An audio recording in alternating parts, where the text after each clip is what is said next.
me start this video off by asking you a question. Have you been alive for the last, let's say, 10 years? Yeah? Okay, good. So when I say to you that anxiety and depression has been on the rise that whole time, you're probably like, well, yeah, sure.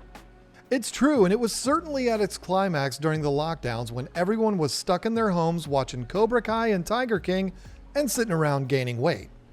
Come on, it wasn't just me. You did it too, and you know it. The point is, all day, every day, we're inundated with reasons to be reclusive, despise the idea of being around other people, and feeling down on ourselves. I know I've personally dealt with my share of bouts with mental health, but this video isn't about me.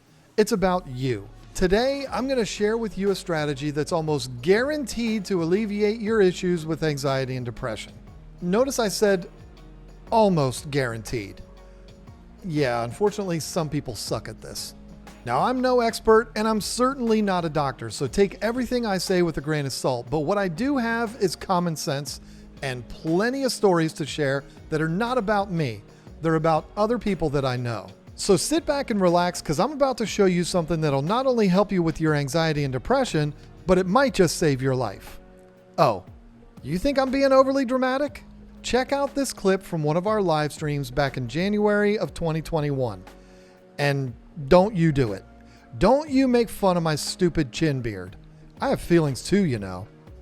I wanted to thank you. I binge watched Tank Talk instead of tanking my own life last night. Instead of tanking my own life. I know you weren't really here, but thank you for seeing me through. Taking, not tanking. It was just a misspelling.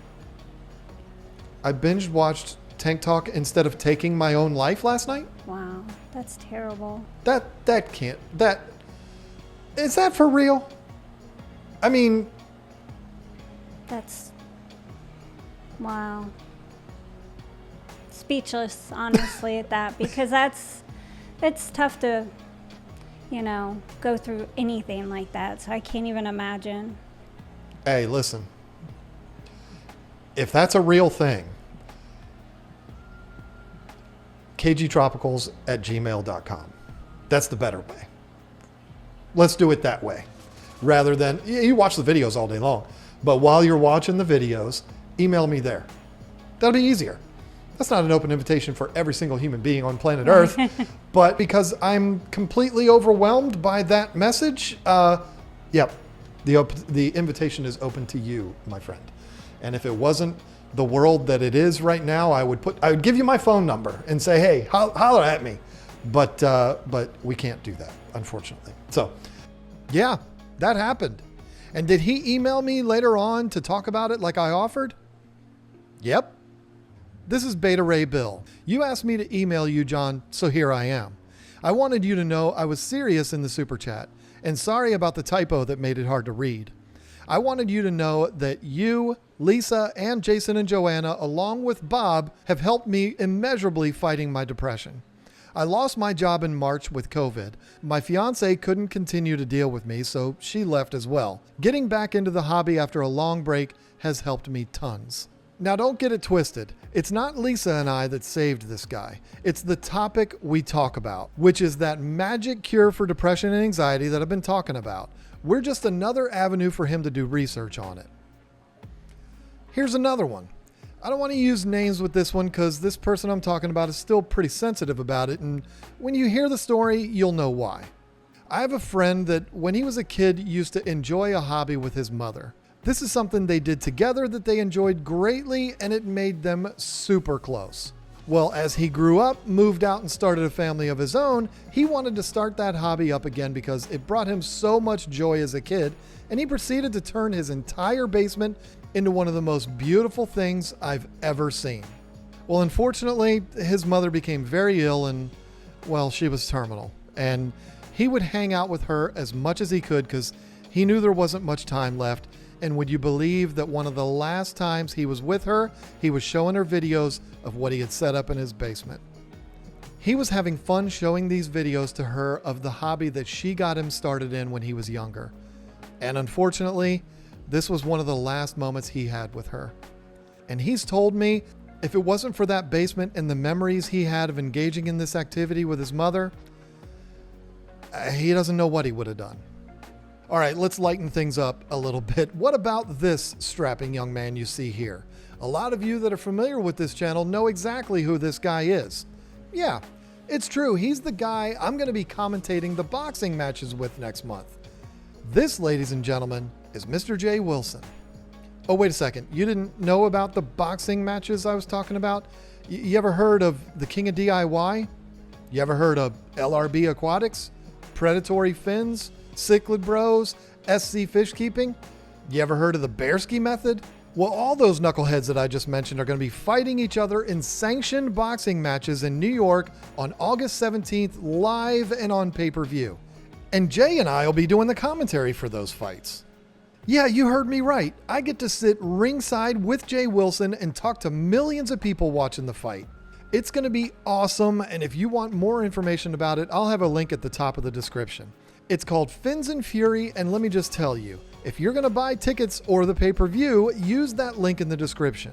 If you do, I'll get a little commission, and all the money I make from that is going to be donated to Brian Barczyk's Legacy Aquarium. Anyway, back to my dude, Jay Wilson. This is a guy that used to be one of those military dudes that movies would get made about with Chris Pratt playing him. No, the Terminal List was not made about Jay Wilson. I'm just saying he was a badass. It still is. Needless to say, Jay saw some stuff, and he's not afraid to tell you. It wasn't the easiest thing to deal with when he came back home and life went back to normal. He struggled for a while and went to several doctors and therapists, and finally one of them said, "You know what? You need a hobby.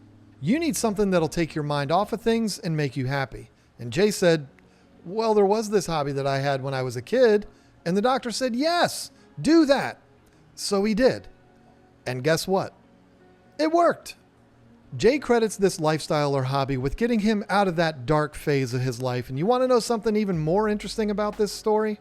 Not only did he fall head over heels for this new lifestyle, but he also dedicated his life to it. He's worked for 3 major players in this industry since going through all of this. And right now, he's the National Director of Sales and Product Education at CJ, and a part-time boxing commentator. It's a bold strategy, Cotton. Let's see if it pays off for him. So we're talking about a hobby or lifestyle that's pulled people from the deepest holes of depression, helped them escape the crippling effects of PTSD, and it's made coping with the passing of a loved one more tolerable, if there is such a thing. So what is this miracle? Is it religion?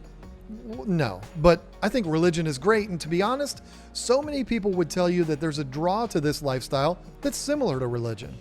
In fact, a lot of people would describe it as a cult. Is it pharmaceuticals? Absolutely not. Depression medications certainly work, but I'm just a dummy talking into a microphone in North Carolina. Who am I to suggest medications to you? This miracle cure, the thing that can ease your fears, distract you from the madness that's life in 2024, and bring you happiness, pride, and joy, is taking a box that's made of glass, filling it with water, and putting live fish in it. All right, wait a minute. Are you telling me I've sat through this whole video listening to all these depressing stories just to hear this idiot say to cure my mental health situation, I should buy an aquarium? What kind of shit is this? What am I, a 4th grader? You damn right I'm telling you to get an aquarium, because that's exactly what's helped me and all the people I've talked about in this video. Not to mention the countless others I've talked to that have told me similar stories. Truth be told, I could have made this video 12 hours long if I was to share all the stories I've heard. Stories of people turning their lives around, keeping themselves out of prison, got them away from a life of crime, and so on and so on. Not to mention all the people that have shared how this is something that's brought them closer to their kids because they enjoyed this as a family. I'm telling you, I could go all day with the stories I've heard. But why? Why is this lifestyle so effective at helping people's mental health?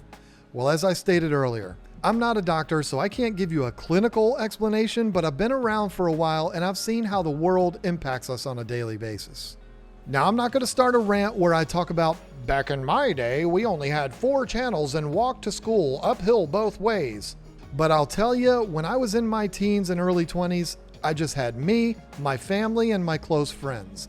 I didn't have every single person I've ever been in contact with in a small device in my pocket created by a hippie in California. Social media is great. It's how I make a living, and it's the reason I'd tell you I'm one of the luckiest people on the planet. But let's not act like it's perfect. All day, every single day, we're inundated with information, most of which we don't even need. We see people we don't know doing things we'll never do in places we've never been and doing it as if it's just another normal day. I hate to be the one to break it to you, but almost all of that is fake. But we see it and it fascinates us. Then the algorithm grabs a hold of us and feeds us something else it thinks we'd like. We see it and we think, that's really cool or really funny, and then it feeds us something else. This is a non-stop cycle that's overloading our brains with unnecessary information and advertisements that makes us happy, makes us sad, makes us angry, cynical, and even sometimes hateful.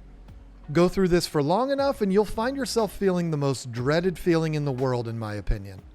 Apathy. You just don't care. Your friends post photos of themselves flexing at the gym in the mirror and you say, I don't care. Your aunt posts a photo of her lunch and you say, why does she think I care what she's eating? And then there's that friend from high school that you haven't seen or spoken to in 12 years, but he's on your friends list so that you can inflate your own ego by having a lot of people on that list that posts about his political beliefs, and you think, F these people.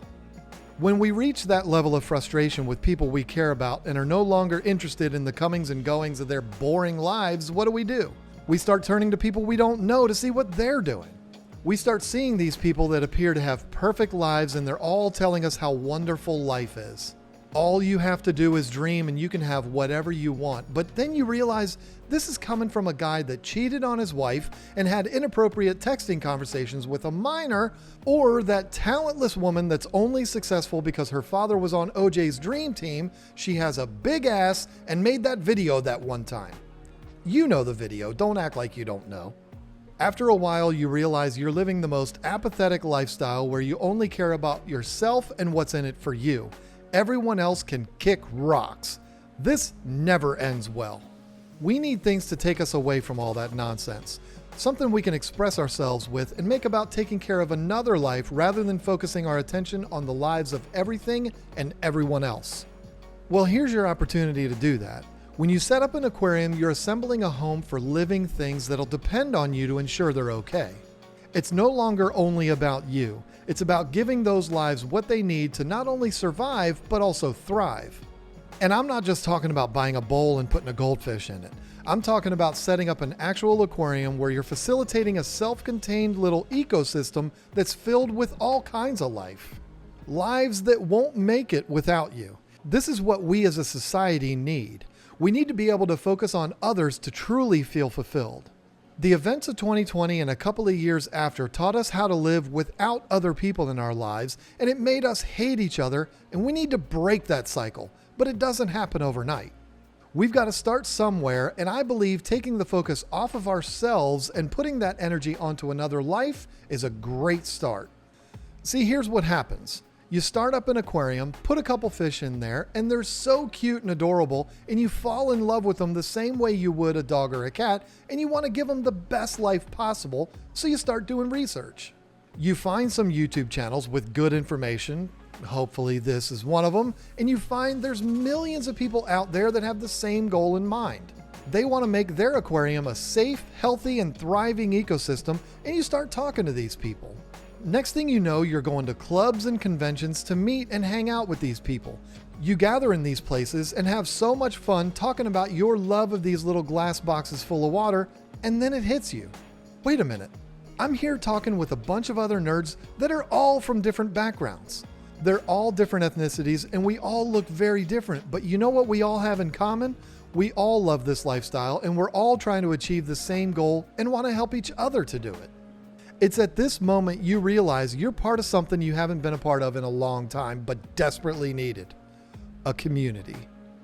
I believe that's what's missing in our world today. Community.